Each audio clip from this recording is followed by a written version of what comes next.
আসসালামু আলাইকুম ভিউয়ার্স, আপনারা সবাই কেমন আছেন? আশা করছি সবাই খুব ভালো আছেন। আমি ভালো আছি, আল্লাহর রহমতে আপনাদের দোয়ায়।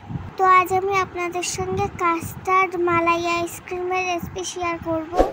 তো তার জন্য আমি 3 চামচ কাস্টার্ড দুধের সঙ্গে গুলে নিয়েছি। আর এখানে গ্যাসে আমি পর্যাপ্ত পরিমাণে মিল্ক ফুটিয়ে নিয়েছি। ফুটন্ত দুধের মধ্যে 1 বাটি সুগার দিয়ে দিয়েছি আর দিয়েছি কাস্টার্ড গোলা মিল্কটা। আর দেখুন এখানে কতটা ঘনত্ব হয়ে গেছে আইসক্রিমের ব্যাটারটা। হ্যাঁ, আর কিছু ড্রাই ফ্রুটস দিয়েছিলাম। এখন আইসক্রিমটাকে সেট করার জন্য আইসক্রিমের মোল্ডের মধ্যে দিয়ে দিচ্ছি আইসক্রিমের ব্যাটারটা। আইসক্রিম মোল্ডের মধ্যে আগে কিছু ড্রাই ফ্রুটস দিয়েছি। আইসক্রিম মোল্ডটা আমি ওভারনাইট ডিপ ফ্রিজে রাখবো। একটু ব্যাটার বেঁচে গেছিলো, তো আমি একটা গ্লাসে আইসক্রিম জমতে দিয়েছি।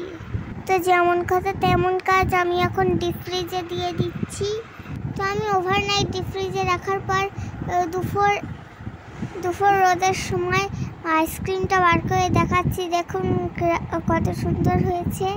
বাড়িতে বানানো আইসক্রিমটা আমরা খুব এনজয় করে খেয়েছি সবাই।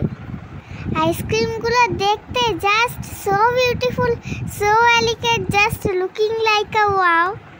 আমার এই রেসিপিটা ফলো করে আপনারা বাড়িতে একবার হলেও আইসক্রিমটি ট্রাই করবেন। আজ এই পর্যন্ত, আল্লাহ হাফেজ।